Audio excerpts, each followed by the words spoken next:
Alright, so Ryobi has came out with a brand new little inflator. This is the compact inflator, and if you're looking to get one, well, this is the video for you. This is my awesome 2010 Ford Taurus SHO. It is my favorite vehicle. The problem is I always have problems with the tires, and the tires are pretty small, and that's what this is advertised for. Not large tires, but smaller tires. Now, I did another video where I was talking about my 2010 GMC Sierra 2500. Those are large tires. These are smaller. Now, these are just about 20-inch rims, but the tires and the volume of the pressure, or the volume of the tire, is not that much. So we're going to use this little inflator. I need to put 13 PSI in here. I have about 18 or 19 PSI. And I need to get it up to 32 PSI. I always have a problem with this tire. I'm not sure what it is, but I'm going to pump it up.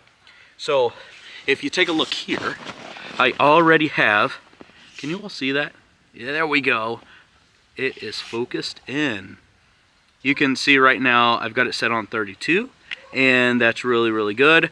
So we're going to start this right now and see how long it takes. I'm going to try and put a timer out there with it too. So let's go ahead, get this started.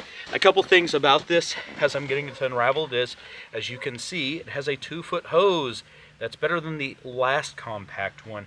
The last one I think was only like 12 inches or 18, but 2 feet's a really good one. Let's get a little, here, this, focus, there we go. That is a traditional little nozzle end. It's got the pinch adapters and everything in here too.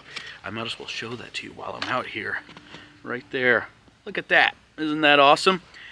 You're not going to lose them because they're in there. Now I have a 4 amp hour battery. It is fully charged. Let's get this going. Let's get started.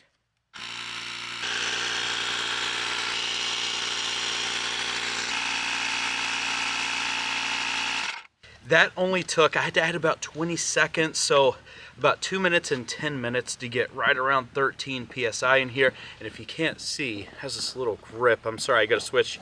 So how they keep the hose together is it wraps around the body, it connects. It's actually really nice, and it's robust. I will say, it's the little things that matter. And this right here, if you all can see that in the focus, that is robust, and that's how it holds it all together there.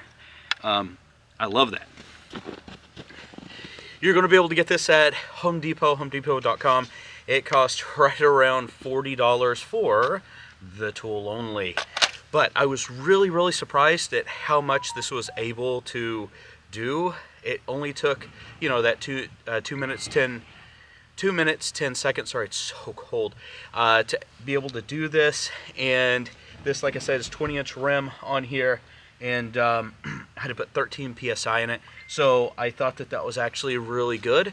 And I think this is a great value. It performed better than I thought it was. Now, I'm going to do a comparison between the larger new version of this and this one right here, because I didn't think this was going to do as good as what it did do. I hope that you all found this helpful. If you did, please hit that like button. Don't forget to subscribe as well. Don't forget to hit that notification bell, ding, so you can receive all the incredible content that I'm making. It's hard for me to make that statement, but until next time, again, my name is Brent. This is Live Free and Tool On. Follow me for all the fun tool news out there in the industry, and I will see you in the next video. Take care.